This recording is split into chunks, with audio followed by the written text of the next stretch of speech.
Bonjour à toutes et tous, vous écoutez First Print, votre podcast comics préféré pour une nouvelle émission de notre format Back Issues. C'est dans ce format que, avec l'ami Corentin ici présent, salut, nous allons vous parler de comics que l'on a lus et dont on avait un petit peu envie de discuter. Ça faisait quelques temps, quelques semaines quand même qu'on n'avait pas pu prendre le temps de refaire de Back Issues, donc on s'en excuse. Parce qu'il y a quand même plein de sorties et on ne vous en parle pas assez alors que on lit, mais on était très très occupés. Vous connaissez, c'est toujours des problématiques d'impératifs temporels et de disponibilité, mais vous inquiétez pas, là il y a l'été, parfois c'est un peu l'accalmie. Je dis ça alors qu'on qu'on est à 10 jours de la San Diego Comic Con, donc bien entendu que ne viens-tu pas de dire. Voilà, c'est ça. En fait, il y a jamais d'accalmie. Faudra qu'on s'y fasse un jour. Il y a les big news, il y a les annonces d'Urban, il y a les annonces de Delcourt, il y a ensuite un salon d'animation. Après, tu vas avoir une semaine tranquille. Après, trailer, annonce de film. Puis San Diego Comic Con. Ouais. Voilà. Ça ne s'arrête pas. C'est le bonheur. C'est le rythme qui l'impose, mais il y a quand même des bandes dessinées qui sortent et dont on avait envie de vous parler, des choses plus ou moins récentes quand même là dans le lot. Quand même, on est sur des sorties printanières estivales avec 3 albums qui, je crois, vont être recommandés de façon générale avec plus ou moins de ferveur, mais dans l'ensemble là, il y a pas de mauvaise lecture. On essaie aussi de prioriser. Quand on n'a pas le temps de faire 12 000 back issues, de prioriser les bouquins qu'on kiffe, ce qui ne veut pas dire que s'il y a des bouquins dont on parle pas, on ne les a pas appréciés non plus. Donc n'hésitez pas à réagir dans les commentaires, parfois nous poser des questions aussi sur le Discord, de savoir qu'est-ce que vous avez pensé de tel ou tel album. On se chargera avec plaisir de vous répondre si on les a lus et si on a juste le temps. Ceci est un tout petit pressing enregistré en direct pour rappeler à Corentin qui n'est jamais sur le Discord et que c'est pas bien. D'accord. Voilà. Ça a été enregistré. C'est enregistré, merci. C'est dû, ça pourrait être reproduit et amplifié et déformé maintenant jusqu'à Coucou aux gens du Discord. On commence. Je n'aime pas les interactions sociales. On commence par quoi, Corentin? Écoute, Batman. Tu veux commencer par le Batman. Très bien. Alors, on va vous parler du nouveau Batman Prime. Ça, c'est le nom de la série en VF. Prime. Batman Prime. Ils l'ont appelé Batman Prime? Yes. Pourquoi? Parce qu'il fallait... Qu'est-ce qu'il a de prime? Parce qu'il fallait bien distinguer, parce que Prime, c'est un peu le nom qu'on a donné, qui donne aux séries qui sont un peu all-in. D'accord. Et c'est simplement parce qu'il fallait distinguer les Batman, le titre Batman de la série des autres Batman, puisqu'il y avait eu Batman Rebirth pour le Tom King, il y avait eu Batman Dark City pour celui de Zdarsky. Ouais. Donc voilà, maintenant il faut... Batman Nocturne. Batman Nocturne, c'était pour le Detective Comics de Ramvé. Donc voilà, à chaque nouvelle série, un nouveau titre pour essayer de pas confondre les différents volumes de Batman entre eux. Super Street Fighter Turbo, voilà. J'ai pas la ref. Ah bon? Bah non. Oh là là. Bah j'ai pas joué à ça. C'est du domaine de la conscience collective. Peut-être, mais pas la mienne. Un Batman d'ailleurs qui change aussi dans la forme, puisque c'est le premier Batman de Urban Comics à avoir un dos blanc. Et oui. What? Et oui. C'est la révolution. C'est incroyable. Non, alors, c'est pas pour les séries all-in, en fait, que voilà, pour l'ère DC Prime, que Urban fait, ils sont passés au dos blanc. Il y a eu ça pour le Superman de Joshua Williamson, pour le Detective Comics de Tom Taylor et également pour la Justice League Unlimited de, Mark Waid? De Mark Waid, tout à fait. J'étais en train de me rappeler, est-ce que c'était vraiment, oui, JLU, c'est pour Unlimited et pas United. Voilà, c'était juste voilà. Non, je t'explique comment ça fonctionne dans ma tête parce que parfois c'est un petit peu compliqué. Donc là, c'est Matt Fraction justement. Chip Zdarsky et Matt Fraction ont fait Sex Criminals ensemble et maintenant ils ont un point commun d'avoir aussi tous les deux écrit la série Batman. Par contre, au niveau de l'artiste, ça ne change pas. C'est toujours Jorge Jiménez, le dessinateur superstar de DC Comics et en plus, il est très très beau. Il faut le savoir, c'est un athlète de haut niveau qui s'est reconverti dans le dessin. Tu veux nous avouer quelque chose? Et non, en fait, non. N'allons pas plus loin. On n'irait pas, non, un petit date avec Jorge Jiménez, soyons honnêtes quand même. C'est pas le monsieur de Belen Ortega? Je sais pas, non, ils viennent du même pays certainement, mais je n'en sais rien, je ne m'intéresse pas. Laisse-moi. Tu ne suis pas les gossips? Ah non, ce genre de choses-là. Je crois qu'Ortega était avec un dessinateur aussi, mais je sais plus si c'était lui ou pas. Très bien. Eh bien, voilà. N'hésitez pas à suivre les potins de Corentin. Ce sera une nouvelle rubrique de ce podcast. Donc, Matt Fraction et Jorge Jiménez qui reprennent le personnage de Batman. dans un contexte un peu plus lumineux quand même, avec un Batman qui est un peu plus empathique aussi, on va dire, qui ne résout pas toutes ces histoires à la seule force de ses points, et avec un premier tome dont on voit aussi que le pari de Matt Fraction pour les débuts de cette série, c'est d'essayer de faire des numéros un petit peu autocontenus qui présentent chacun une petite histoire, même si l'ensemble s'inscrit quand même dans une trame de ligne rouge où on voit bien qu'une nouvelle force essaye d'occuper Batman pour gérer dans l'ombre toutes les opérations criminelles de la ville. Corentin, oui, il me semble que toi tu as bien aimé cette lecture de Batman. J'ai bien aimé cette lecture de Batman. Après quelques années de disette, on va le dire quand même un petit peu, puisque les runs de Zdarsky et précédemment de James Tynion Ford et Joshua Williamson, c'était pas vraiment ça. On a eu Detective Comics en oui, mais c'est pas Batman, oui. Mais... techniquement, c'est pas Batman au niveau du titre, mais voilà. c'est Batman de fait. Moi, j'ai pas fini le volume de Zdarsky, donc j'avais un peu oublié le coup de crayon de Jiménez. De fait, on l'a aussi beaucoup subi. J'ai pas fini le volume de Tynion non plus. Ça fait un bail qu'en fait... À chaque fois, t'as abandonné en cours de route. oui, parce que moi, si au bout d'un tome ou deux, ça ne me plaît pas, le personnage, j'en ai rien à faire, en fait, si tu veux. Je ne comprends pas, c'est pour ça d'ailleurs que je ne comprends pas non plus les fans de Spider-Man qui continuent à lire tous les mois la série principale. Parce que vous êtes fan du personnage, vous allez continuellement investir du temps et de l'argent dans un travail qui est un travail d'auteur qui manifestement ne vous réussit pas. Personnellement, j'ai aucun problème à le dire. Je n'ai pas fini ces volumes-là parce que je les trouvais mauvais. Ça fait effectivement depuis Tom King que j'ai pas vraiment lu tout un auteur sur Batman. Snyder, j'avais continué parce qu'à l'époque j'étais stupide et naïf et je pensais que ça finirait par redevenir bien. Et quelque part j'ai eu raison d'ailleurs puisque c'est redevenu bien sur une autre continuité. Mais en dehors de ça, ouais, c'est agréable de retrouver un Jiménez. J'allais dire en forme, il a jamais pas été en forme, hein, ceci étant. Mais il change un peu, j'ai l'impression, quand même, son style moins... Une adaptation qui est... Vas-y. Moins anguleux. Plus animé, plus électrique aussi, je trouve, plus énergique. Mais plus animé, mais moins direction animée, justement, tu vois. Ouais. Mais tu sens aussi, je pense qu'il y a, à force aussi d'expérience, il a quand même eu plusieurs scénaristes avec lui sur le personnage, que c'est un peu lui le taulier quelque part. Et que donc il s'autorise, au bout des différents volumes, des libertés par rapport au script, par rapport à ce qu'il peut faire du script. Là, en plus, on dirait qu'il y a une vraie rencontre avec Fraction, parce qu'il y a des idées de mise en scène qui ne sont pas du Jiménez, comme par exemple les cases figées, qui en fait sont des cases de Fraction, hein, techniquement, qu'il a fait dans beaucoup de ses volumes. Tu sais, le dialogue où en fait t'as un plan fixe et où les personnages vont, à l'invincible, interagir seulement sur quelques cases et qu'on va observer leurs réactions et tout. Un truc que King faisait aussi beaucoup. Ça, justement, tu sens le dessinateur d'expérience un peu chevronné qui sait quand il doit régaler, quand il doit se faire plaisir, et les moments où il faut vraiment qu'il accompagne le script pour transiter exactement l'impression que le scénariste veut donner. Je trouve ça vraiment très beau, pour être franc, ce Batman très bleu, cette Gotham City très moderne aussi, ce qui moi généralement m'agace. J'avoue que j'aime pas l'idée que Gotham City est une métropole moderne des États-Unis, avec des néons, etc. Je préfère que ce soit à Chicago, je préfère que ce soit vraiment la ville maudite, à la Lovecraft, façon gothique et tout. Là, quelque part, ça marche assez bien parce qu'en plus, le propos part de thématiques relativement modernes. On nous explique que il y a un programme de recherche financé par Wayne Enterprise pour guérir les malades mentaux. Bon, ça, c'est le coup classique des comics mainstream. C'est aussi simple que ça. Avec une scientifique qui va servir un peu de relationnel romantique, on va dire, pour Bruce Wayne. Un volume plus léger aussi, plus joyeux, j'ai envie de dire. Paradoxalement, en fait, il y a quand même beaucoup de légèreté, beaucoup de comique. Et c'est là aussi, alors, on pourrait, et je ne veux pas passer pour un extrémiste en disant ça, mais ça fait un peu comme le Batman de Marvel, dans le sens où il y a beaucoup de cool, il y a beaucoup de dialogue à la cool, beaucoup de rapports père-fils très très humains, très très Bendis, très très enlevés, tu vois. Là, on a un Batman qui va apprendre à Tim Drake à comment conduire la bagnole, sauf qu'il conduit pas la bagnole de papa. D'abord, il conduit une bagnole d'entraînement, tu vois, ce qui est dans les codes de la paternité aux États-Unis, c'est très important. Tu vois, quand t'as un bon père, t'apprends à ton fils comment se servir de la boîte de vitesse et tout.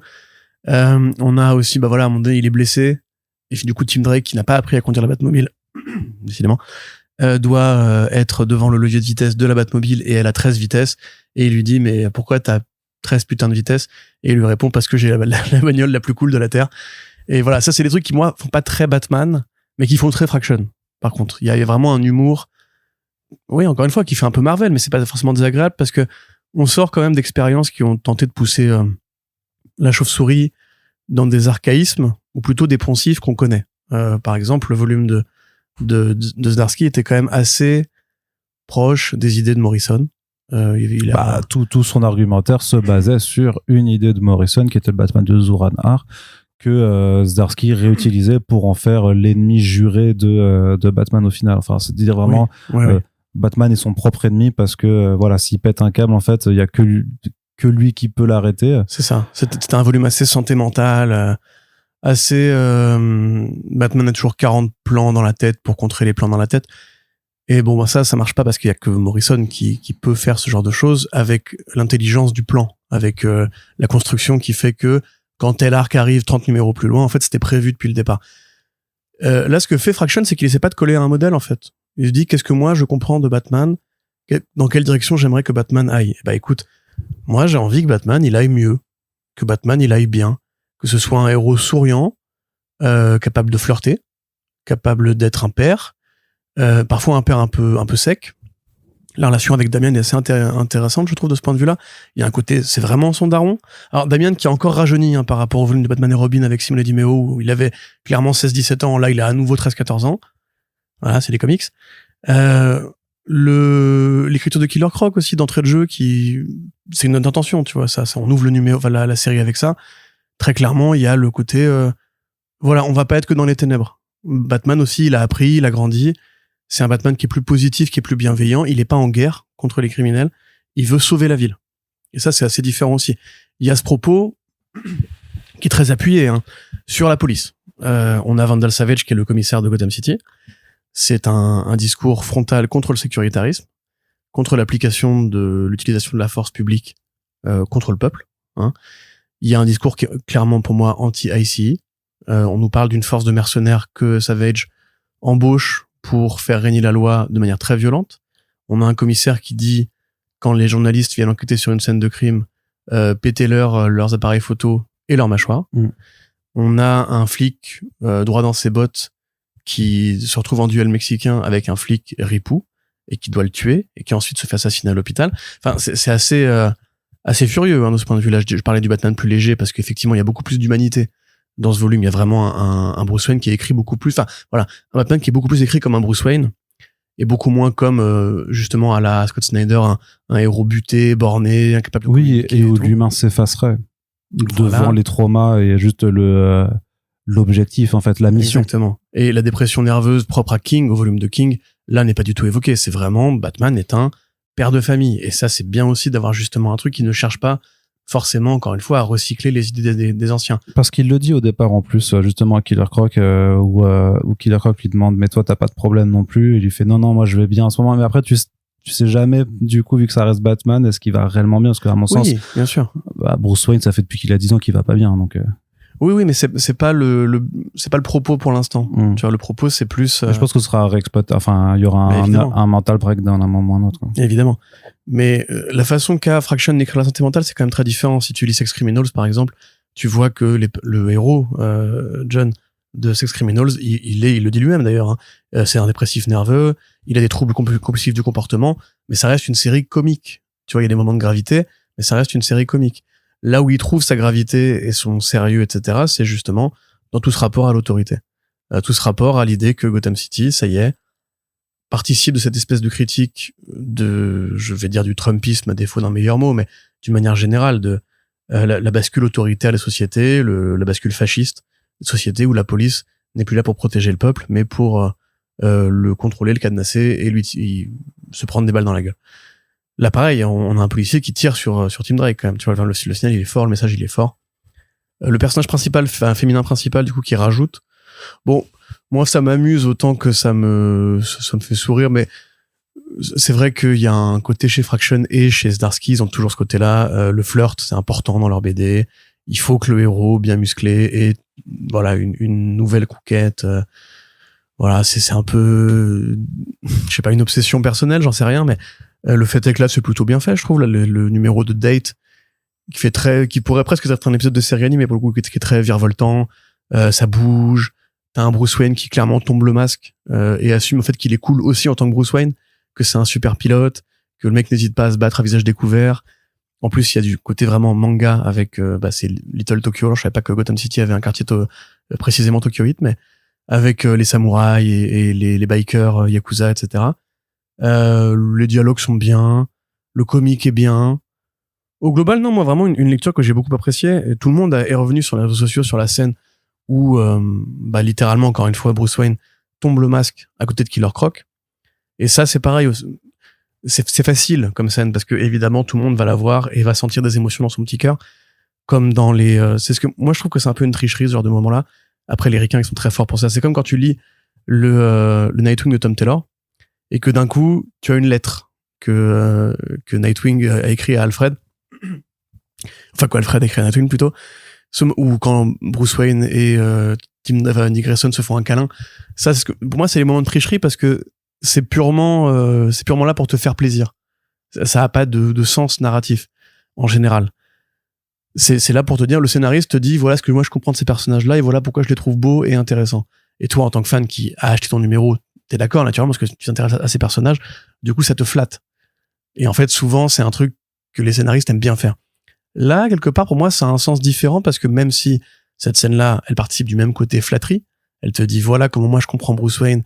Et toi, tu te dis, ah putain, il a tout compris. C'est trop beau, Bruce Wayne, qui a su d'être Bruce Wayne devant un de ses ennemis pour dire, regarde, moi aussi, j'ai un monstre à l'intérieur et pourtant, je suis quand même humain comme toi, qui leur croque et tout. Tu vois, t'as envie de dire, mais c'est très facile. Mais c'est aussi une façon, justement, que Fraction a de te dire, voilà mon objectif. Voilà ma priorité. Je suis pas là pour vous dire, Batman, c'est pas mon Batman égo de Darwin Cook. Je suis pas là pour te dire que c'est Jekyll and Hyde, que en fait Batman est une deuxième peau que Bruce Wayne revêt pour exercer ses penchants profonds et son mal-être intérieur. Moi en fait mon héros c'est le mec qui est sous le masque, il met juste un costume mais c'est la même personne. Et ça je trouve ça super intéressant d'attaquer là-dessus. Et après le reste du tome, alors effectivement je trouve la vilainie a un peu de mal à se trouver pour l'instant parce que bon on a le Minotaur qui arrive qui fait très Roxxon d'ailleurs, complètement, ouais. Il me rappelle vraiment le oui. Ouais. Il y a qui a fédéré tous les clans mafieux pour voilà. C'est un peu basique, mais bon. Et puis c'est encore un vilain avec un masque-tech, mais pourquoi pas, tu vois. Effectivement, il faut bien qu'il y ait un truc à bouffer. Le vrai vilain, ce sera Vandal Savage de toute façon. Nous, on sait où ça mène en VO accessoirement, donc il y aura un truc par rapport à la mairie de Gotham City, etc. Mais oui, parce qu'il y aura l'event Bad Seeds qui arrive d'ailleurs en VO à la rentrée, donc c'est sûr qu'on peut avoir toujours des pistes quand on suit la VO sur ce qui va arriver. Et du coup, et après je vais te laisser parler évidemment, mais pour faire un résumé, pour moi c'est du bon mainstream, c'est aussi simple que ça, c'est du très bon mainstream même. J'apprécie vraiment la sincérité que Fraction mène là-dedans, tu sens pas que c'est du gimmick, tu sens pas que c'est de la triche. Il y a des trucs qui font gimmicky parce que c'est un scénariste qui a tellement d'habitude d'écriture que forcément il reproduit des trucs dont il sait que ça fonctionne par-ci par-là. Mais à côté vraiment, je trouve que c'est écrit avec le cœur. Que lui comprend à peu près ce qui l'intéresse vraiment dans la mythologie Batman, qu'il y a un propos politique qui est utile au présent. T'as littéralement des discours où Batman dit à un policier, si vous tuez les gens dans la rue, alors nous ne sommes pas dans le même camp. Ça, voilà, c'est pour les gens aux États-Unis qui lisent ce genre de projet, ceci étant c'est pareil en France. Pour rappel, il y a eu une loi récemment qui, voilà. C'est assez important quand même que Batman se démarque de moi je suis pas pro-flic, je suis pour la justice. Il se trouve que normalement la police fait respecter la justice, dès le moment où ce n'est plus le cas, je ne suis pas dans le camp de la police. Et ça justement c'est des messages modernes qui sont importants pour que Batman reste pertinent dans le présent, un peu comme Absolute Batman justement.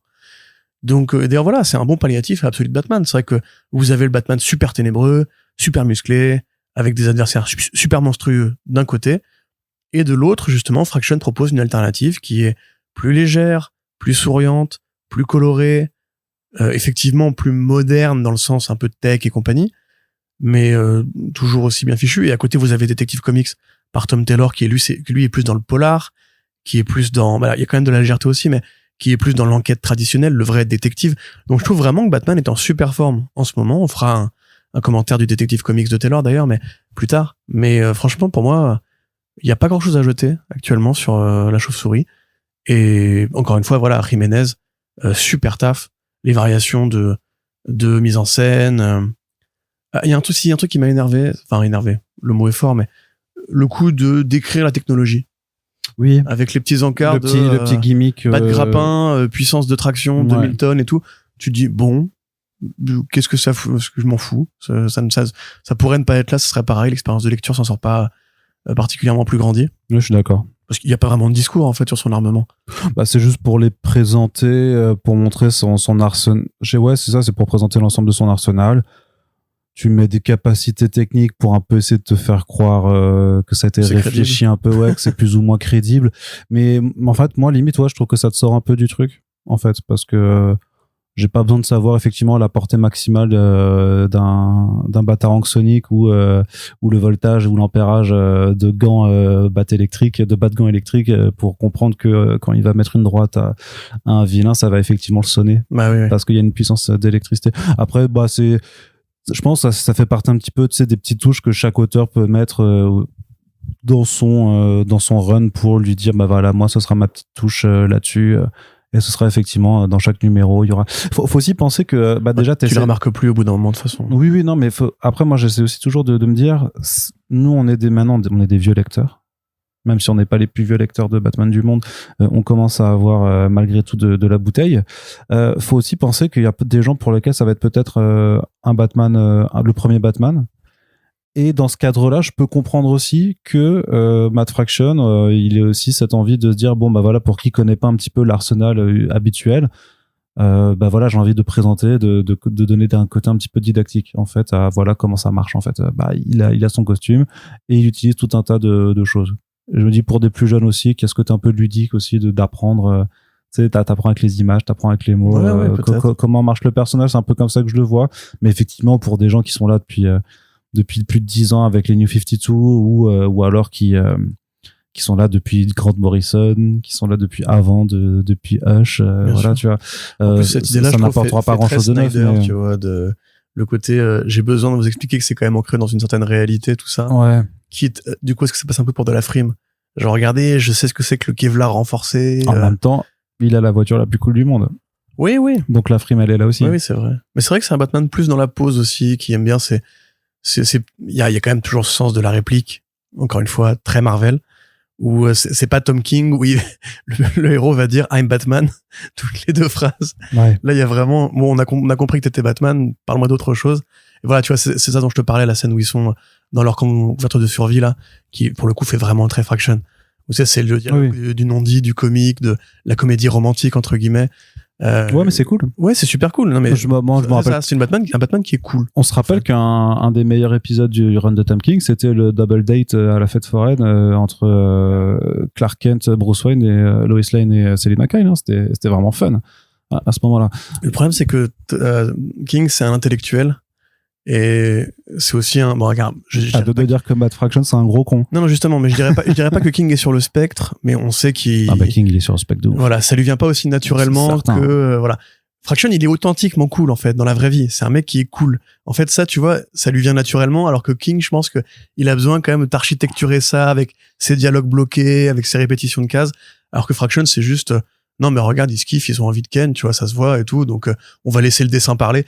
Tu vois, mais tu la sens cette tension un peu érotique comme sûr, ça, même si on reste dans de la BD très tout public et bon, j'imagine qu'on ne reviendra jamais aux grandes heures de Guillaume Arch et des galipettes sur les toits de Gotham City, mais tu sens ce petit côté un peu sexy, pareil sur le coup de quand Bruce Wayne porte la docteur sur son dos pour l'échec, après lui fait mais je suis en jupe, donc détourne le regard quand je finis de grimper parce que sinon tu vas avoir ma culotte, quoi. En gros, très très manga, très Dr. Slump ne ferait pas ça.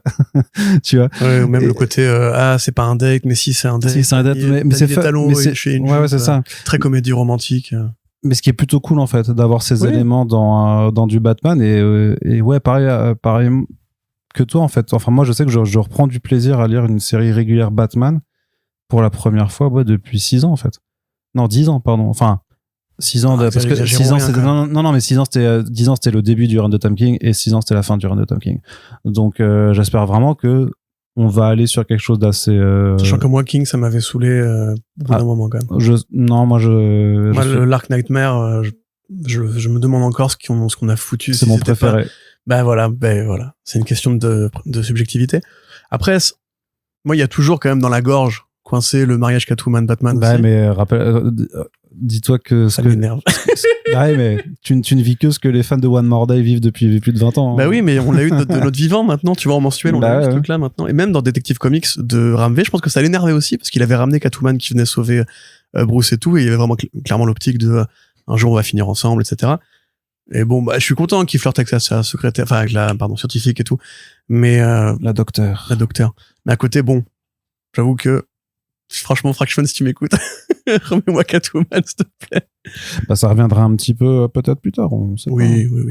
Mais non, ouais, il y a quelque chose, je trouve que oui, enfin, et Jiménez aussi, effectivement, je sais pas, parce qu'il avait il avait fini par m'agacer.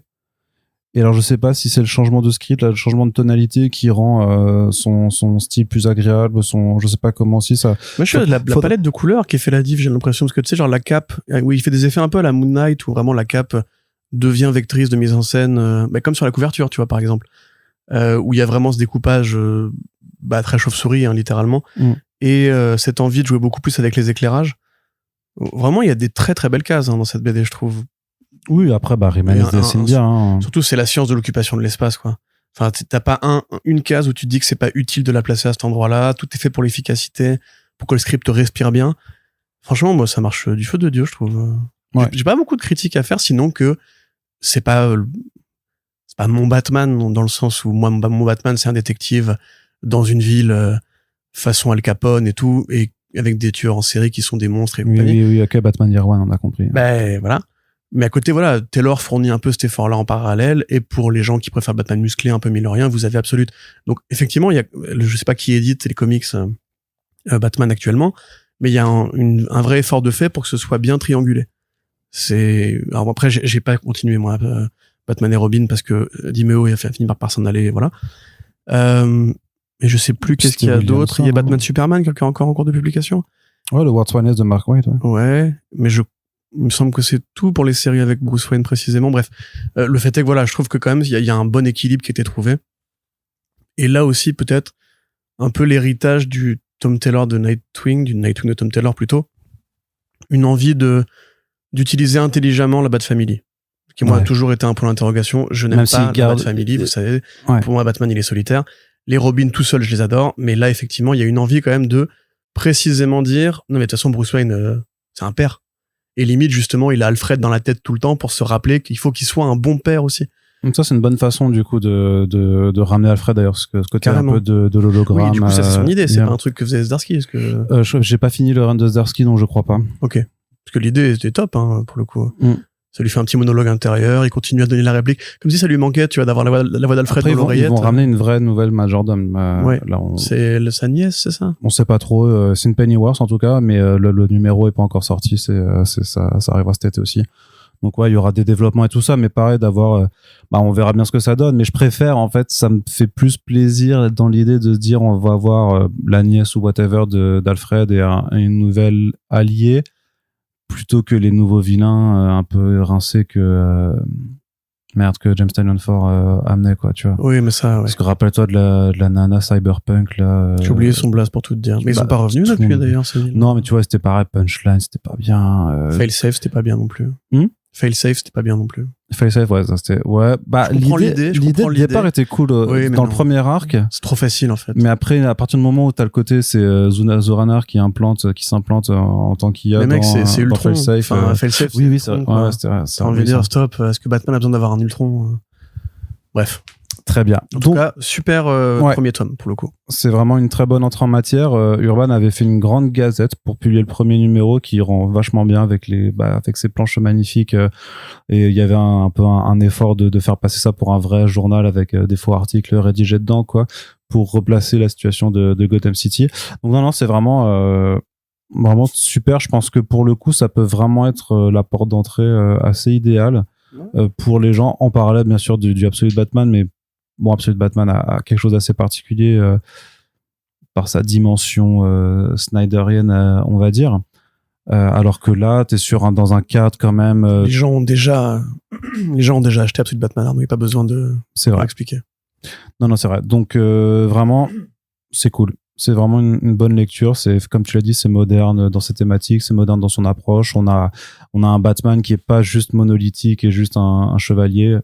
On a aussi on a vraiment les différents aspects de la vie de Bruce Wayne. Donc, quelque part, c'est un exercice assez équilibré pour le moment, qui mérite donc toute votre attention. Exact. C'est sorti là au mois de mai dernier, déjà, mine de rien. Donc, on espère que vous êtes allés dessus.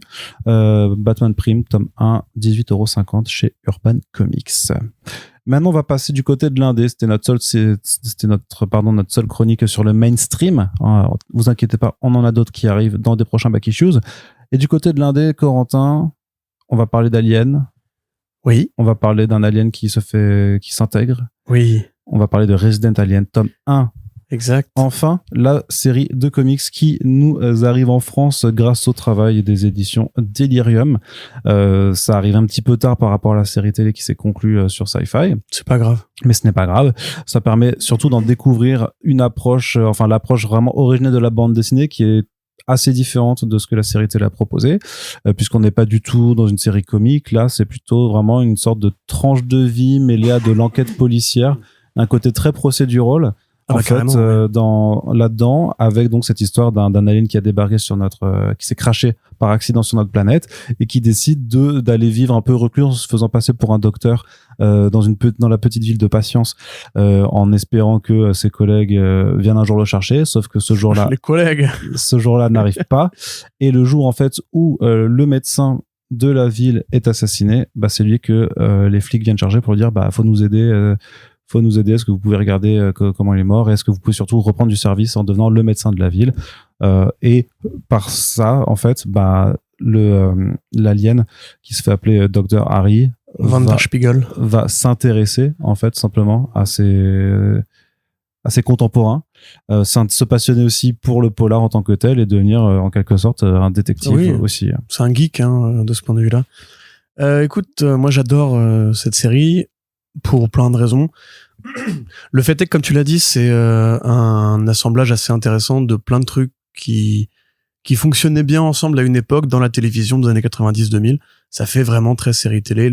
Il y a 2 tomes pour cette édition française. Oui, alors Delirium fait très bien les choses là-dessus, puisque effectivement c'est des tomes doubles. Faut savoir que la série à chaque fois a été publiée en mini-série aux États-Unis, de 4 et numéros, que les TPB, c'est des TPB qui reprennent une intrigue, un arc. Voilà. En soi, en France, ce serait pas possible de faire ça. Il faut mieux faire des tomes doubles pour des séries indé, pour avoir plus de matière à lire aussi, parce que aussi c'est assez court. Au final, un seul arc, 4 numéros, ce serait trop court. Oui, et puis tu prends un risque moins important sur une moins longue période aussi. Oui, clairement. Et je me demande même si en vrai, les faire un tome triple, ça aurait pas été encore mieux, tu vois. Mais bon.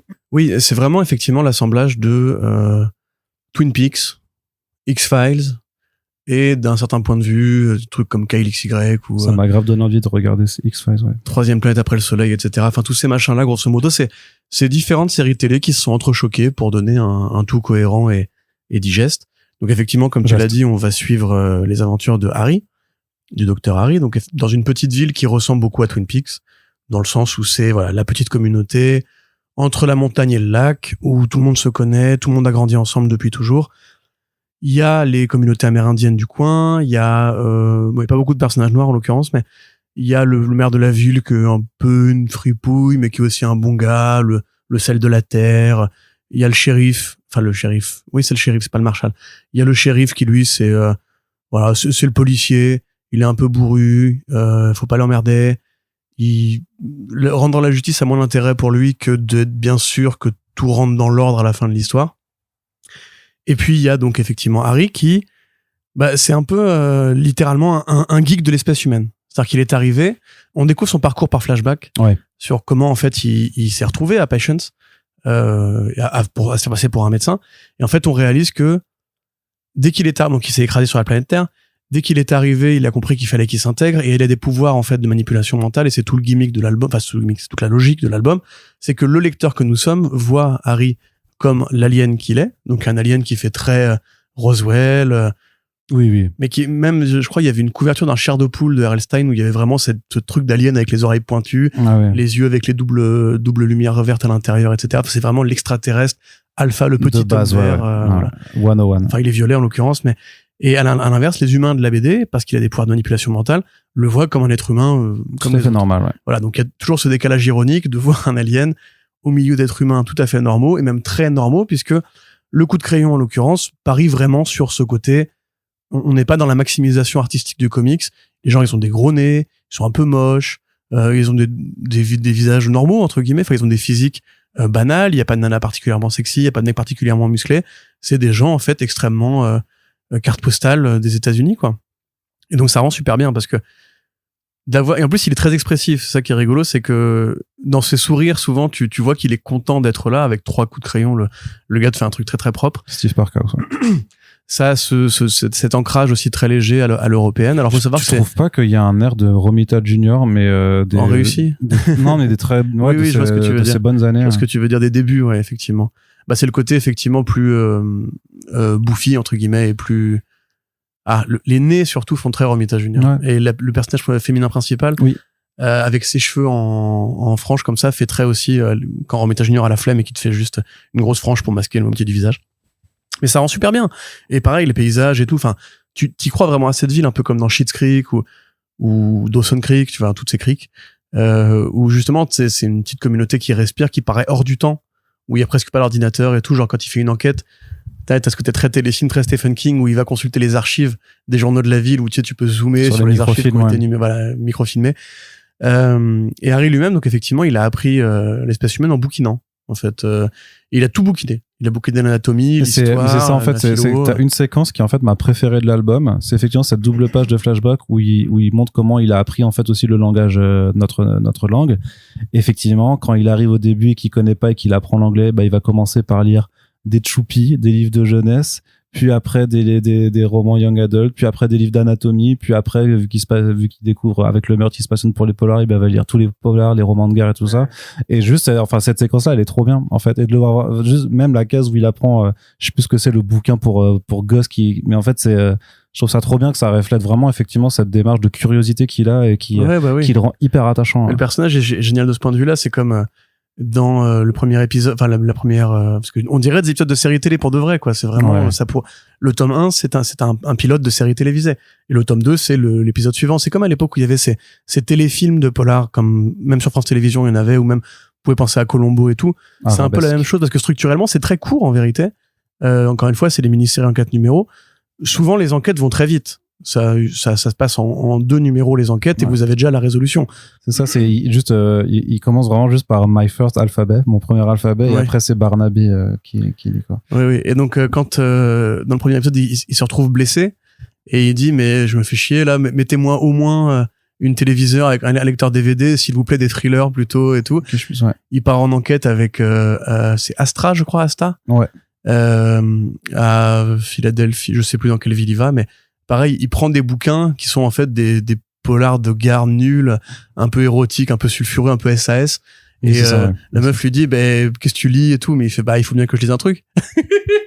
Et le mec vraiment est un grand fan de l'espèce humaine. C'est comme si nous on débarquait dans le monde des Pokémon après y avoir joué toute notre vie. C'est qu'en fait tu comprends que il a une fascination, il les trouve charmants, il les trouve majestueuses, ces créatures.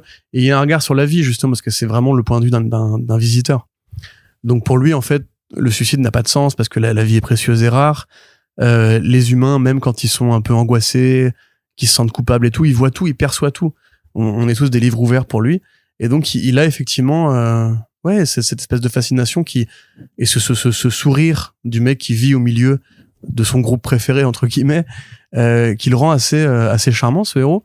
À côté, on va suivre effectivement le FBI, j'ai envie de dire, ou la CIA, enfin les services secrets des États-Unis, qui ont retrouvé sa soucoupe volante et essaient de comprendre ce qui s'est passé, si c'est vraiment un extraterrestre, si c'est pas un agent des services chinois ou russes qui en fait leur fait une blague et infiltré dans le pays pour déstabiliser l'économie et tout, et qui petit à petit en fait se rapproche de lui. Il y a aussi un truc plus spirituel avec Asta justement, qui elle donc est amérindienne, enfin est native américaine, Première Nation, et donc dont le père est un chaman. Donc tout de suite on comprend que Asta va en fait être celle qui peut percevoir le physique et la réalité alien de Harry. Ce qui pareil est très très positif, très optimiste. C'est pas un sujet en fait, tu vois, il y a un côté, elle l'accepte très vite, elle accepte son secret très vite, et on va pas passer 3 heures à oh mon Dieu, qu'est-ce que la réalité, comme elle vient justement d'un peuple qui a accepté qu'il y a des trucs qui vont au-delà de la conscience et de la réalité matérielle et tangible. Voilà. Donc ça va aussi un peu devenir son ange gardien. Son ange gardienne, je sais pas comment on dit. Et leur relation marche super bien d'ailleurs, je trouve. C'est vraiment, en plus dans le tome 2, c'est génial parce qu'il a une canne. Et du coup, il y a en plus le côté, tous les détectives de la fiction, ils ont un gimmick. Tu vois, Monk, il est autiste au dernier degré. Dr House, qui est un détective médical, il a une canne et il est accro à la drogue. Sherlock Holmes, voilà, il a la cocaïne et tout. Là, voilà, directement, on lui met une canne et une assistante, un peu comme le docteur ou comme Watson, etc. Franchement, tout fonctionne très bien. C'est vraiment fait par des gens qui savent écrire et qui savent dessiner. La rythmique est parfaite. On pourrait trouver que les enquêtes vont un peu vite, mais c'est un choix, justement. C'est un choix de faire un peu comme pour New Bern, de faire tenir ça dans un format qui est volontairement restreint et qui ne déroge pas à sa règle. C'est-à-dire que c'est généralement tout le temps du 4 numéros et il faut que tout fonctionne et que l'intrigue progresse par rapport au service secret, que lui continue de s'intégrer de plus en plus dans la ville et petit à petit noue des relations qui sont vraiment profondes, qui sont vraiment sincères, que la relation avec Asta progresse aussi et qu'il y ait une enquête, une aventure, un truc qui fasse que on sache pourquoi on est là, que quelque chose progresse dans l'intrigue. À côté, donc du coup, ça au niveau des thèmes, c'est un peu difficile d'isoler vraiment des thèmes parce que tu sens que c'est fait par des geeks en fait qui sont vraiment des fans de je sais pas, de Broadchurch, moi j'y connais rien en polar télévision, je suis désolé, en polar télévision, je suis désolé. Je sais que c'est un très gros genre et qu'il y a des vrais gros geeks de ce truc-là. Ma mère adore ce genre de fiction. Mais voilà, bon, je dirais dans ce cas-là, Agatha Christie, Hercule Poirot, Columbo, qui sont mes références à moi. On sent que c'est fait par des gens qui sont vraiment fans de ça. Et qui donc font leur petit Hercule Poirot à eux, à ceci près que l'Hercule Poirot en question a une gueule d'alien violet. Et que donc, il n'y a pas forcément de discours par rapport aux enquêtes. Tu vois, c'est pas un truc qui va être très réfléchi. L'enquête numéro 1, en fait, ne révèle pas grand-chose sur la ville elle-même, ni sur ses habitants. Enfin, elle révèle surtout que il y a un coupable, mais tu sais, il y a pas. Tu prends Knives Out par exemple. Tu vois, Knives Out, il y a un propos politique et social qui est associé au crime. Généralement, les riches sont les méchants, les pauvres sont les gentils. Tu vois, ça c'est le propos de Knives Out. Là, il y a pas forcément de discours par rapport à ça. Le discours, c'est l'espèce humaine cache des secrets, a des drames. Le drame mène au crime et la fatalité un peu de la vie aussi, parce que dans le premier, c'est vraiment un mec à qui on a volé sa vie et son destin à travers sa femme et tout. C'est à chaque fois des histoires assez tragiques, en fait. Voilà. Et dans le 2, il y a un côté, une nana qui tombe enceinte et qui, du coup, va se suicider, croit-on au départ. Donc voilà, il y a effectivement un côté, la fatalité de la vie qui est observée par un alien qui, lui, trouve que tout ça est un peu dommage et que ce serait bien si les êtres humains comprenaient que, au final, on est quand même pas trop mal devant nos télés ou avec nos bouquins, à boire du café. Pareil, le café, hein, qui l'emprunte un peu à Twin Peaks. Mais au global, dans l'atmosphère, en fait, tout est réussi parce que tu passes pas 2 heures à essayer de comprendre comment Harry se sent, en fait. Harry, il est très frontal, il est bien là où il est. Il s'intéresse aux gens, il s'investit dans les relations qu'il a. Et même s'il sent le danger, parce que plus il reste, plus il risque de se faire exposer, néanmoins, il y a quand même une envie chez lui de participer à cette ville, de participer à ses activités et de trouver sa vie, en fait, de trouver son chemin. Donc pour moi, tout marche super bien. En fait, j'aurais même du mal à le décortiquer. À mon sens, c'est vraiment juste un très bon album. Enfin, 2 très bons albums mis en un. C'est rythmiquement, il y a vraiment aucun problème. Ça n'a pas forcément de défaut plastique. Le dessin est cool, le dessin est beau, l'atmosphère est géniale. Si vous êtes fan, c'est très classique dans le découpage, ouais. mais c'est pas quelque chose de dérangeant en soi. Non, même le dessin, tu vois, très classique. Les postures, il y a pas d'effet de mise en scène particulièrement énervé. Sinon, avec Harry lui-même. La ville, t'y crois, c'est crédible. Il y a même un côté un peu de ces Spielbergien quelque part, mais Spielberg des débuts à l'époque de Amblin où tu sais, il y a le côté ouais, mais si on a un tueur en série sur le dos, la saison touristique va être foutue, etc. C'est un peu comme dans les Dents de la Mer. Et c'est vraiment fait, je pense, par des gros geeks, des vrais putains de nerds qui en fait ont envie, voilà, d'avoir leur propre petit Columbo / Hercule Poirot dans un environnement à la Twin Peaks, à la X-Files. Et cet assemblage, en fait, fonctionne parfaitement à mon sens. T'as vraiment envie de voir où ça va, t'as vraiment envie de suivre le reste de la série, hein, littéralement, parce que c'est un plaisir aussi. Le côté détective, le côté suspense, le côté mystère. Et là, tout est bien fait, mais c'est trucs qui sont très poussiéreux, en fait. C'était avant les high concept, avant des Damon Lindelof, avant les, oh, il y a un grand mystère, on sait pas, se trouve, on n'aura jamais la réponse, en fait, et tout. Façon The Leftovers, que j'adore, hein, attention. Ou façon, effectivement, Lost, ou même, tu vois, la série de Tim Seeley, Revival. Ouais. tu vois, où pour le coup ça commence, les morts sortent de terre, pourquoi, comment et tout, tu vois. T'as envie de dire bon, oui, très bien, c'est intéressant, mais les high concept on en a quand même beaucoup bouffé avec les 4400, avec The Return, machin. Alors que là vraiment non, c'est juste, il y a pas de grand mystère, il y a pas de grand secret en fait, c'est un alien, il avait une vie sur sa planète et il est parti en exploration, il s'est écrasé et maintenant il humilie des humains, il est heureux comme ça. Et tu vois, c'est frais, c'est agréable, tu vois.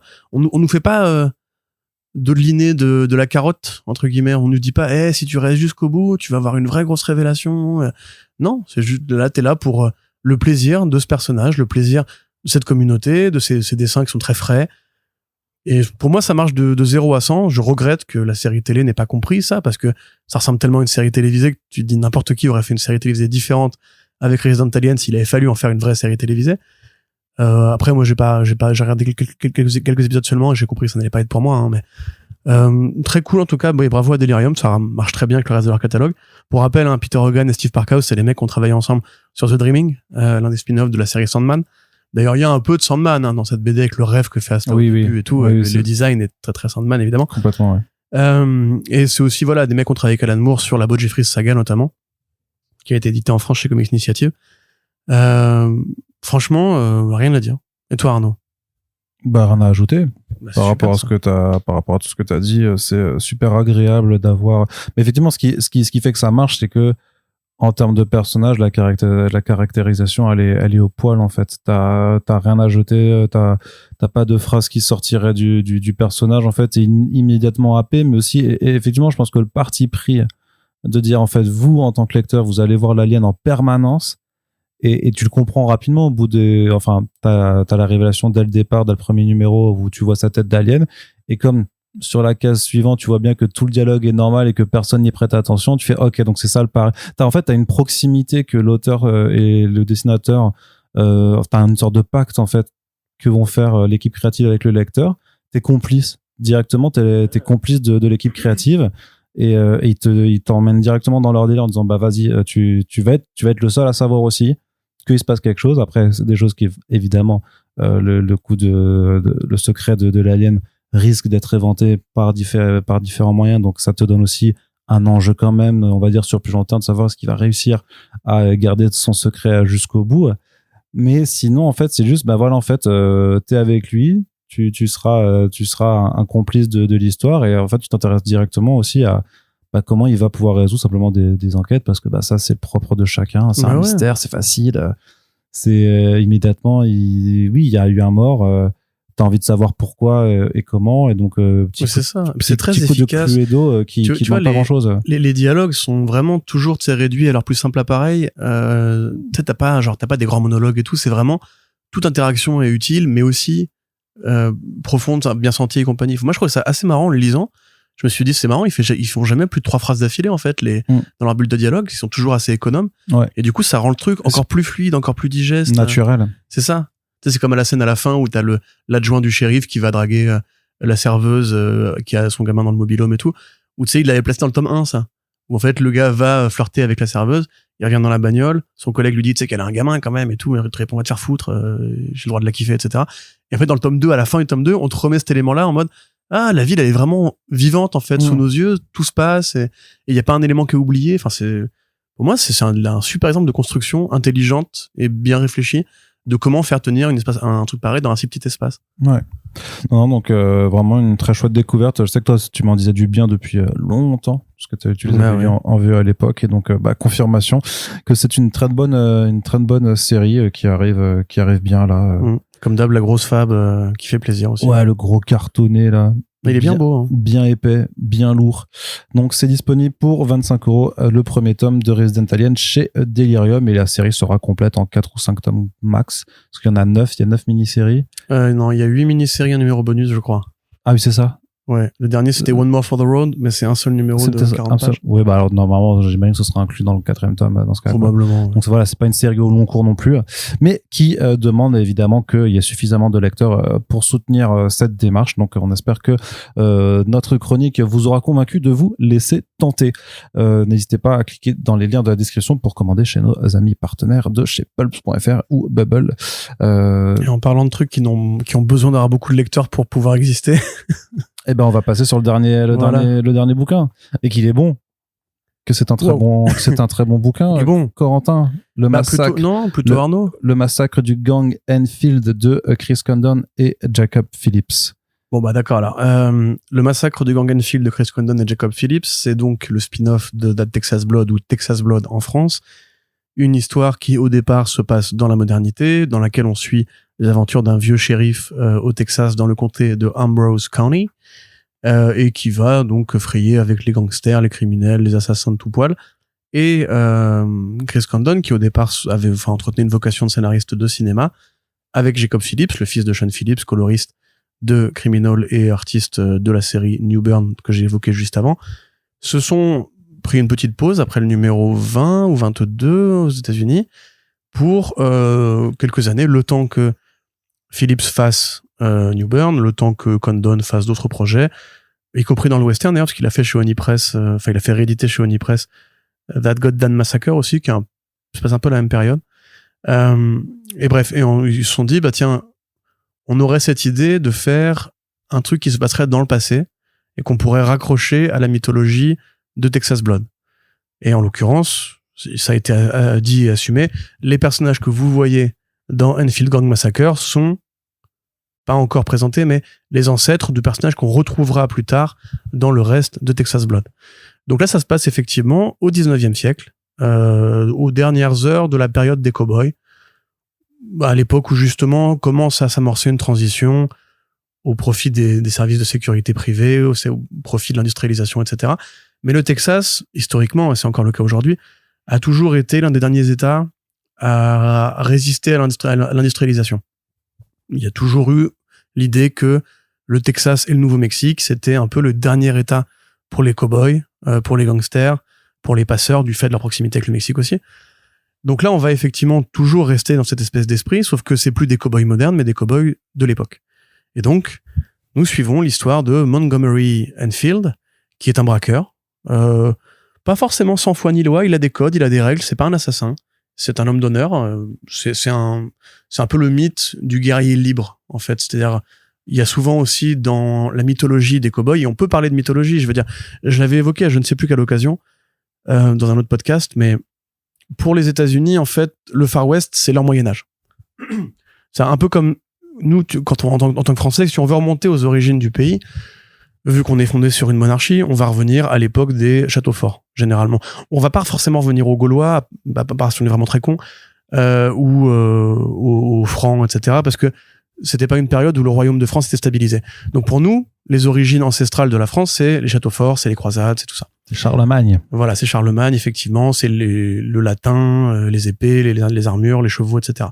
Pour les États-Unis, qui sont une nation beaucoup plus jeune, la construction de l'État et la construction de l'identité des États-Unis, qui était au départ une fédération basée sur plusieurs pays, plusieurs peuples qui ont dû apprendre à se côtoyer, on a commencé à penser américain avec le Far West, avec ces grandes icônes, Buffalo Bill, Sitting Bull, le général confédéré dont j'ai oublié le nom, Custer, etc., etc. Donc, dans la mythologie, effectivement, des cow-boys, ce qui incarne quelque part un petit peu le passé collectif commun des États-Unis, cette idée que on peut être un gangster pour affirmer une sorte de résistance à la société, d'appel de la liberté, elle est très présente. Vous avez plein de westerns qui parlent de ça, vous avez plein de grands mythes de la vraie vie qui parlent de ça, et c'est vrai qu'il y a eu une admiration, voire une adulation pour ces figures de rebelles, en fait, plus que de tueurs, plus que de braqueurs, plus que de bandits de grand chemin. Cette idée que voilà, si t'es un braqueur, tu échappes à l'autorité, tu échappes aux règles, tu échappes aux normes, et donc tu représentes aussi le dernier colon, entre guillemets, qui traverse les États-Unis sans se préoccuper de savoir s'il faut qu'il rentre dans le rang ou pas. Et Montgomery Enfield, c'est ce personnage-là. Tous les mois, il braque la même banque, il prend le même sac de pognon, et il vit au sein d'une communauté d'autres gens comme lui. Il y a une sorte de petit village de braqueurs résistants, jusqu'au jour où la ville tient séance, le public vient se plaindre des Enfield, du gang des Enfield, et dit bon bah ils sont chiants, ils piquent notre pognon, ils sont mal polis, c'est un peu relou. Dans l'assistance, il y a un Texas Ranger qui d'ailleurs ressemble beaucoup à Buffalo Bill, qui lui, bon bah on comprend que c'est un ancien chasseur de primes, que c'est un ancien mec qui a beaucoup tué et qui rigole pas du tout. Et à ce moment-là, quelqu'un arrive et dit il y a eu un meurtre. Le banquier a été assassiné. Et c'est la faute de Montgomery Enfield. Donc, le Texas Ranger en question, avec le shérif de la ville, avec le marshal de la ville, vont aller traquer le gang des Enfield. Et là, ça devient la boucherie, ça devient le bain de sang, ça devient on se tire dessus, et en cours de route, on réalise aussi que c'est un peu plus compliqué que ça, et que Enfield lui-même n'est pas forcément le premier responsable de toute l'affaire. Arnaud Kikou. Trop bien. Voilà. Allez, salut.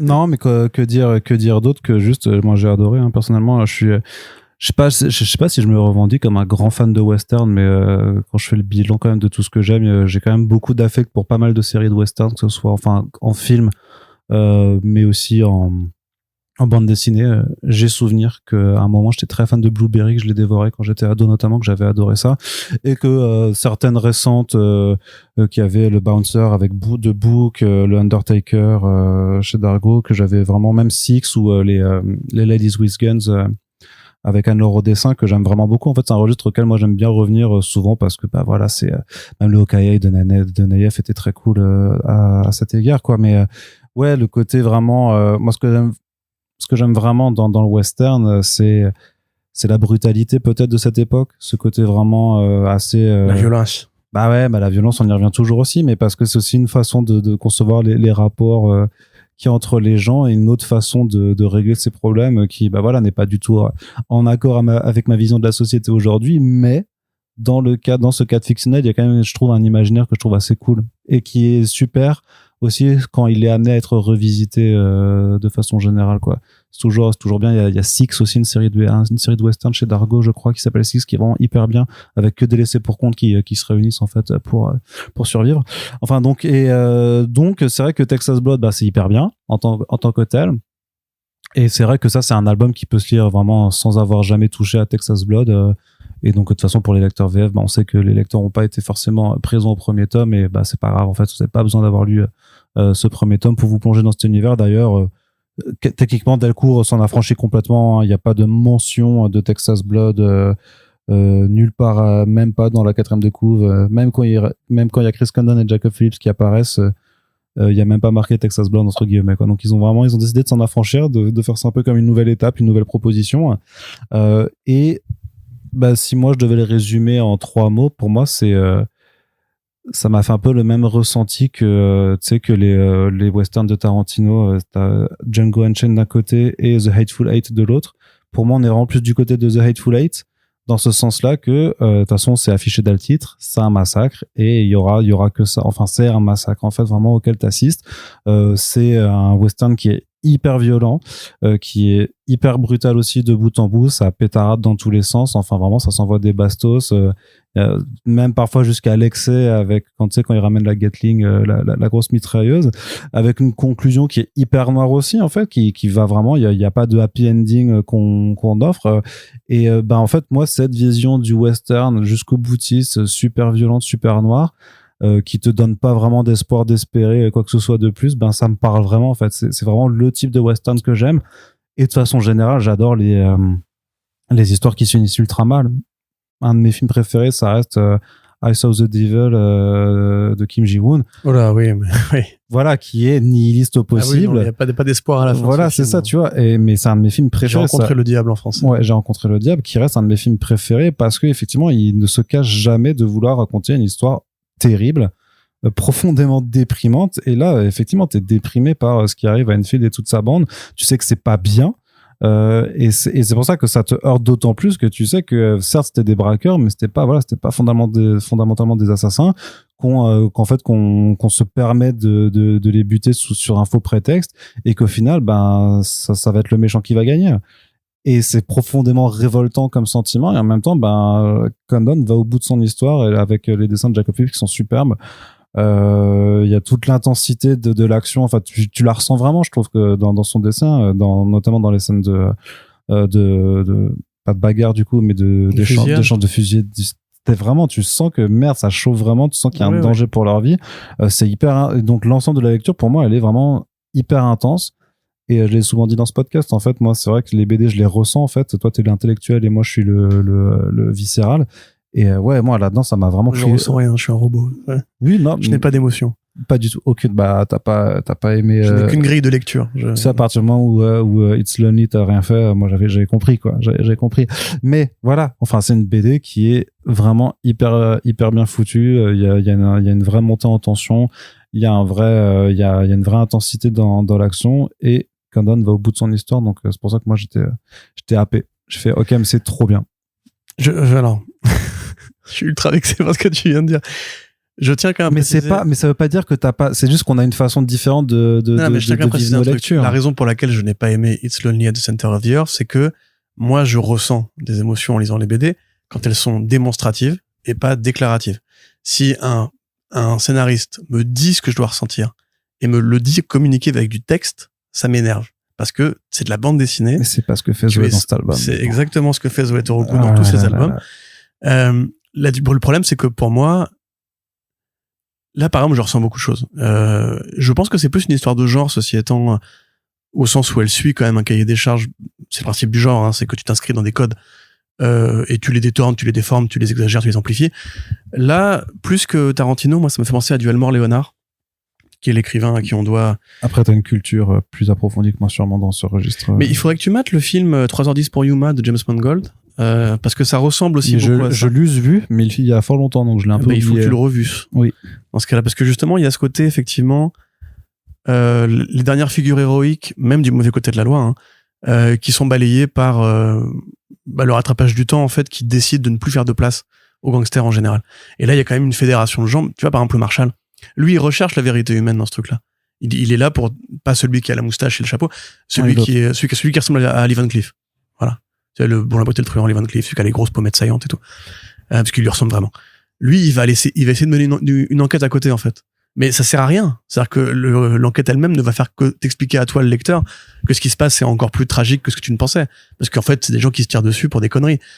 Alors que la réalité, en fait, de toute la BD, c'est, comme tu dis, on est là pour voir un massacre, et il faut amplifier et charger la trajectoire un peu morbide de tout ça, jusqu'à la fin où c'est tellement morbide que c'est littéralement le cadavre qu'on te présente d'entrée de jeu, en fait, pour te dire voilà son histoire et tout, avec les camelots qui justement racontaient aux gens les dernières heures du western. Un peu comme justement Buffalo Bill, en fait, c'est pas un vrai cowboy, tu vois. Au départ, Buffalo, c'est un cowboy dans le sens où il chassait les bisons, mais c'était d'abord un homme de cirque, en fait, qui racontait l'Ouest aux gens qui ne l'avaient pas connu.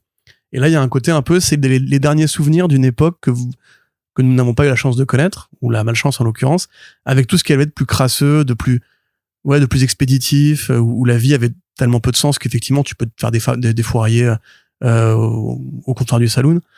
Moi, j'aime bien ça. Attention, je trouve ça c'est bien fait, c'est bien mis en tension. Le travail graphique aussi. Et là, du coup, je reprends ma casquette d'intellectuel. Travail graphique, si tu as remarqué, c'est très différent de Texas Blood, puisque justement, ils ont beaucoup plus travaillé sur le côté panoramique. Tu sais, le druide. Dans le sens où c'est beaucoup des cases horizontales. Et souvent, en fait, tu vas avoir que 3 ou 4 cases par page. Et alors ça, c'est tout bête, hein. C'est le western, c'est un format panoramique. C'est le VistaVision, c'est le Cinérama, c'est le Cinémascope. Tous ces formats qu'on a inventés pour filmer le Texas ou l'Italie ou l'Espagne, avec ces grandes étendues désertiques dans lesquelles tu as un cow-boy ou deux, et les duels, puisque les duels par nature sont horizontaux, comme les plans américains qui s'épanouissent très bien dans ce format-là. Et là, justement, c'est marrant parce qu'ils font effectivement une construction de western graphique comme du cinéma. C'est-à-dire qu'ils font en fait des cases exclusivement allongées, sauf pour les effets de style où tu as justement les cases de fin qui sont généralement plutôt des pleines pages. Et au niveau de la couleur, ça fait très Technicolor aussi. Tu vois, c'est-à-dire que c'est beaucoup plus saturé, et Jacob Phillips est un coloriste de métier, il sait ce qu'il fait par rapport à ça. Il y a toujours un intentionnel. C'est beaucoup plus saturé, c'est beaucoup plus comme un vieux film, comme la couverture, tu vois. Toutes les couvertures de Enfield Gang Massacre sont faites pour évoquer les vieux fanzines de pulp, façon Rawhide Kid et compagnie des années 30-40 et 50-60, quand à l'époque il y avait la nostalgie des cowboys parce que c'était un monde qui était disparu. Ça y est, pour les gens qui lisaient dans les années 30, 40, 50, 60, on avait perdu le western et on entrait en fait enfin dans la modernité. Et donc c'était devenu du pulp, c'était devenu une lecture un peu papa en mode ah mais rappelez-vous avant, tu vois, comme aujourd'hui on lirait les Brigades du Tigre quelque part, tu vois. Pareillement aux États-Unis, dans la version single, il y a une sorte de correspondance avec un faux mec qui écrit un vrai article, enfin un vrai faux article sur le gang Enfield, et des pages de publicité au début avec des colts et compagnie. Donc tout cet habillage-là, moi je trouve vraiment génial. Mon reproche principal en fait, c'est que ce n'est pas vraiment du Texas Blood. Et comme tu l'as dit, mon cher Kikou, et c'est là que Hidalgo a eu l'intelligence de s'en séparer, c'est que il n'est pas revendiqué comme un projet de la famille Texas Blood. Or, moi, je préfère Texas Blood à Enfield Gang Massacre. Il me semble que sur la couverture VO, il y avait quand même un petit logo Texas Blood. Hein, mais Oui, bien sûr. Non, mais la couverture, en VO, c'est assumé que c'est du Texas Blood. Un peu comme, tu sais, où Bad Weekend, maintenant, est publié séparément sans Criminal Bad Weekend. Alors que Bad Weekend, c'est du Criminal. Il y a Jacob dedans, c'est du Criminal. Là, c'est un peu la même chose. C'est-à-dire qu'ils font un peu leur version à eux de Criminal avec ce côté. On peut aller dans toutes les directions qu'on veut, y compris dans le passé très très lointain. Néanmoins, ce qui marche dans Texas Blood, c'est le côté néo-noir. C'est-à-dire que c'est du western moderne. Et ça, c'est un côté fataliste. C'est-à-dire qu'il y a un côté, on est encore bloqué dans ses réflexes civilisationnels, on est encore bloqué dans les coups de feu, on est encore bloqué dans un monde où on dirait que la justice n'a pas cours, et où tout le monde peut mourir à tout moment. C'est ça le néo-noir, en fait. C'est un monde qui est très cruel et dans lequel souvent un flic désabusé tente de sauver les apparences, tente d'amener un semblant de justice dans un monde brisé. Tu vois, si tu regardes Heat de Michael Mann, tu l'as vu, ça? Ouais. Voilà. Tu vois, à la fin, quand Pacino, bon, je vais pas spoiler pour ceux qui l'ont pas vu, mais Pacino sort de l'équation en se disant, bah, en fait, j'avais enfin trouvé un mec comme moi, un mec qui justement était nostalgique de cette période où tu peux simplement être un flic et un gangster. Et maintenant que c'est fait, bah, je retrouve le vide de ma vie. Et tu vois, là, il y a un côté à l'inverse. Enfield Gang Massacre, c'est l'extinction d'un monde. Tu vois, c'est pas la survivance de ces réflexes un peu morbides, un peu fatalistes que tu as avec Joe Bob dans le présent. Du coup, moi, ça m'a frustré de le dire en VO. Par contre, de le redécouvrir là pour cette édition VF, j'avoue, j'étais agréablement surpris parce que j'en avais pas gardé un si bon souvenir que ça. Ouais. Au niveau de la rythmique, c'est très bien. Graphiquement, c'est top. Montgomery Enfield, c'est un personnage assez, comment dirais-je, poétique. Enfin, il y a un côté, encore une fois, franc, tu vois, un côté un peu sincère, de chercher un peu à créer une figure de héros dans ce monde qui n'en a pas, qui est plutôt bien fichu. Et au global, je le recommande tout à fait si vous aimez, par contre, précisément, les comics de western, parce que c'est aussi une niche en France. Hein. Il y a Blueberry, il y a Lucky Luke, mais là, on est plutôt dans du western de sous-genre. Du coup, il faut savoir à qui on s'adresse. Ouais. T'es d'accord? J'entends ton avis. Voilà. Mais moi, je suis quand même. Non, mais si. Mais moi, je suis quand même vachement plus jouasse sur cet album que je recommande vraiment vivement, quoi. Parce que ça fait, ça fait une bonne lecture qui occupe, quoi. C'est rentre dedans, c'est beau. C'est juste beau, vraiment. Après, moi, j'ai un affect aussi pour la violence dessinée, quoi. Donc, il y a tout un tas de trucs pourquoi ce bouquin me parle vraiment, quoi. Donc moi je suis vraiment très content de voir ce qu'ils sont capables de faire dans différents registres, parce que tu vois déjà sur Texas Blood qu'à chaque arc ils arrivent à se réinventer, à explorer un style d'histoire différent. Là ils s'émancipent un petit peu, mais quelque part c'est aussi un peu le même registre, c'est-à-dire on continue d'explorer différents modèles de bande dessinée de genre, et qu'est-ce qu'on peut en faire. Donc là-dessus vraiment très très content, quoi. T'avais vu Mort ou Vif de Brian De Palma? Je ne pense pas, non. Il faut que tu regardes Mort ou Vif de Brian De Palma.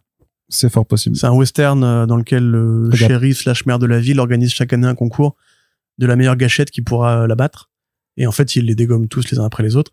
C'est cet acteur de French Connection, là, j'ai oublié son blaze. Merde, il est mort récemment en plus. Et avec DiCaprio, avec Sharon Stone, enfin, un super casting et tout. Et il y a des idées graphiques dans ce film qui viennent de Geoff Darrow, d'ailleurs, pour ceux que ça intéresse. Ok. Et c'est pareil, c'est un super western ultra violent avec beaucoup de morts. Je te le recommande si tu l'as pas vu. Ouais, après, Brian De Palma, ça fait partie de ces réalisateurs dont je sais. Non, pas Brian De Palma en plus, Sam Raimi. Oui, mais c'est Dead or Alive, alors c'est son Dead or Alive. Oui, mais Mort ou Vif. Non, je crois que j'ai même pas vu celui-là en plus. Il est pas mal. Effectivement. Je pensais. Après, j'allais dire, De Palma, ça reste un réalisateur dont je sais que les 3/4 de la filmographie doivent me parler, mais dont j'ai vu au final que très peu de choses pour l'instant. Mais bon. Bon, il y a du pour et du contre. Non, mais genre, tu vois, Scarface, je l'ai pas vu. Pulsion, je l'ai pas vu. T'as pas vu Pulsion? Non. Bah, c'est pour toi, ça. Bah, je sais bien. Je sais bien que c'est pour moi, mais non, tu vois, je l'ai pas vu. Le premier De Palma, c'est très sexuel. Hein. Ouais, c'est pour ça. Pas forcément toujours du meilleur goût, mais... Non, mais bon, c'est Virex son montant. En tout cas, voilà, le massacre du Gang Enfield, c'est disponible chez Delcourt pour 18,50 €. Donc, si ça vous intéresse, n'hésitez pas à aller y jeter un œil. Et on en a terminé pour ce Back Issues, 3 albums, une émission courte, en moins d'1 heure, enfin on a un peu plus d'1 heure pour le coup, mais voilà, 3 albums qu'on vous recommande chaudement. N'hésitez pas à nous faire part de vos propres lectures, à nous dire si l'un ou l'autre bouquin vous intéresse après nous avoir écouté, nous avoir entendu en parler. Et vous pouvez bien entendu partager ce podcast pour faire découvrir l'émission, mais surtout faire découvrir également les BD qui y sont chroniqués. Merci à toutes et tous de nous avoir écoutés et on se dit à très bientôt pour nos prochains podcasts. Salut! Salut!